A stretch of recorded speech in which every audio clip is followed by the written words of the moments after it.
So welcome guys to the first of the 3 Bastion deck profiles I'll be doing over the course of these next few months.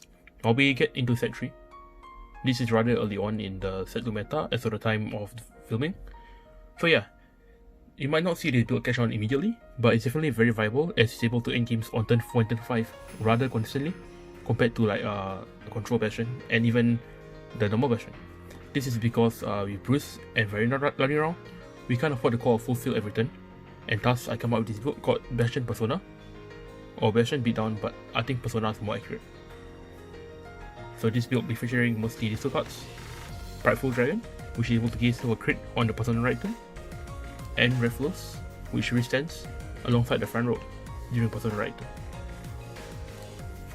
So these are the cornerstones of the deck. So without ado, let's get into it. So before we get into why I created this build, or rather all my friends of course, Persona based Bastion, it's because the current meta game definitely punishes you for committing way too early. So apart from Facade, which has resist here, any other gate 3 you commit in the early game, you will be very prone to being removed on the board. So if you leave like a whole column, this makes it very prone to skills like Leonard, which works on hit. So if you hit the whole column, he has 2 chances to hit and you can get removed him for just 1 attack. And Bastion, you can't really afford to guard your regards until you build up hand. That's why we can't really afford to play this open style. Also, even like Orpheus, Zorga has more retire options, and generally multi-attack strategies, even like Magnolia, have been enhanced. So with this, we need to end the games as soon as possible and as consistently as possible. But at the same time, we need to not be able to punish for calling full field. So it's kind of the dilemma, right? Like you want to go all in to end the games fast, but when you commit too fast, you might get punished for removal. So with that in mind, here's my current solution, which is Bastion Persona. So this build, like I said before, uses Persona rights along with Prideful and Reflux, which will act as your finishers for the deck. So think about it like a bit like Final Rush. So nowadays you're trying to draw into the Bastion for Persona right to execute the powerful plays with Prideful and Reflux. Now I guess I'll explain the effects more in depth now. So Prideful Dragon is one effect. Auto Radar Circle, Combat 1, Soul Blast 1. When it attacks, you control 4 Grade 3 regards, including itself. You can draw 1 card. During a Persona right turn, you can hit 5k 1 crit instead. Then Reflux over here has a skill when in the back row. In the front row stands, he will stand. Then during a Persona right turn, he gets boost. So ideally your gameplay will be kind of stable early game, playing a typical almost 3 units early game.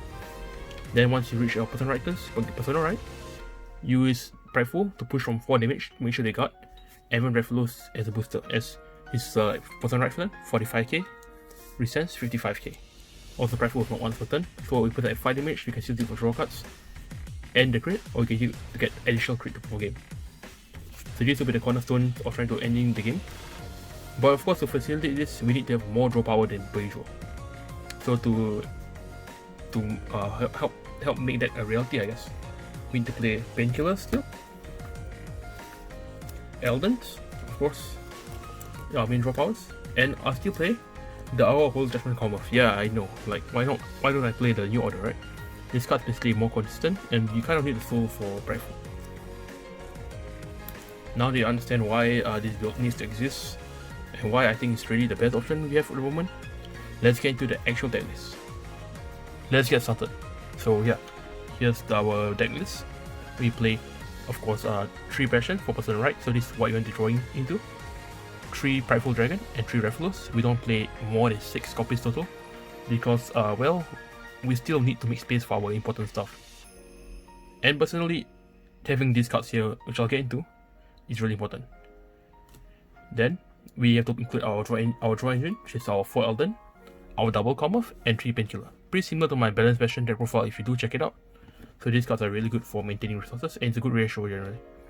Painkiller in particular, I chose it over more Gate 3s as I still feel the early game potential to rush, I guess, or just shield can help you save town damage early game. They also you play in the long game. Also more draw power to draw into Persona rights and more pieces. Our late game will try to be Persona right plus 1 of this and the Grade 3 after all, right? Then Fosado is pretty unnegotiable, sadly, as this card's too important in the current meta game with all the retire and all that.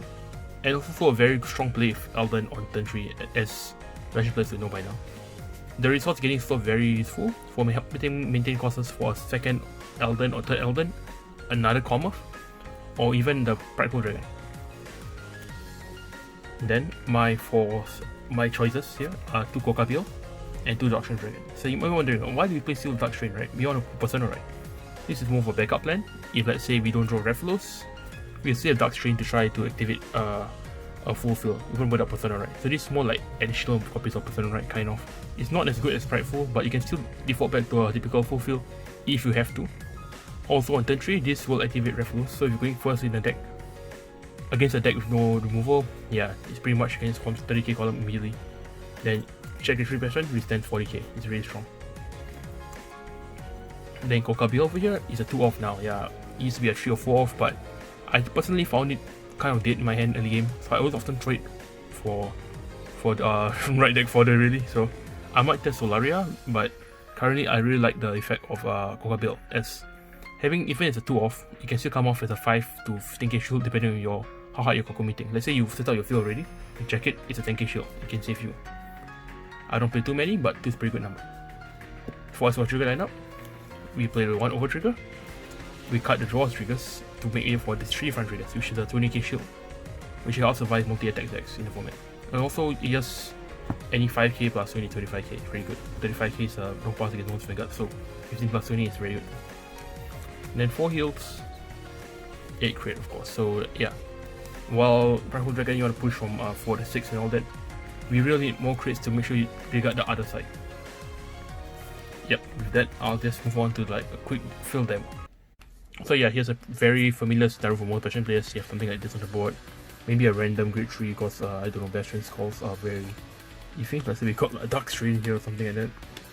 Then you typically play something like this on turn 3. Next turn you take some damage, right? Yeah, so normally if you play this build, you end up with hand something like this. If you spell kill, you get to draw more cards. So let's say you end up with hand something like this. You have a couple of options to go for.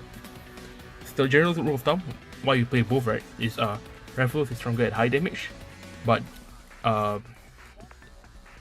Prideful is stronger when your opponent's at low damage. So you must use both together to push your game. So you can either split up the pressure by calling them column like this, and sometimes we call this to push out a strong number. Vanguard, you stand with this regulatory, attack and attack with 2 crit. So you can check crit here, you get 2 2 crit attacks here. Or you can attack with the 2 crit column first, hope they got this, attack, then resend this, and this is 2 crit again. Then any crit you can pump there for additional crit attacking, this will be 3 crit. So you can choose power or crit, depending on how you play these cards. Ideally, of course, even if you manage to draw enough cards, we're going to form the perfect column, which is Prideful and Rathalos, as you will get benefits of both. We get the power from Rathalos here, and if you resend this, you will keep the crit from Prideful. So it's like, this is like 45k during person right turn, resend, then this is like 55k or 60k, depending on how much pay it costs. Any other crits you can pump to this side. Yeah. This is why we still want to play some copies of Darkstrain, as if we fail this turn, and we do not draw Persona, right, we can call Darkstrain down to Subas 2, and just continue our storm. Generally, this is how the game generally plays, so when you're mulliganing with this deck, definitely keep Persona Rights, Eldons, Commoth, and Painkiller. This is what you're mulliganing for, rather than just a straight trigger lineup, if you can help it. So yeah, with that, I hope you enjoyed this alternative Bastion deck profile. If you want to ask me more about my card options and why I don't play certain cards, feel free to leave it down in the comment below, and yeah, subscribe if you want more content. I might do some Dragon Prize stuff soon.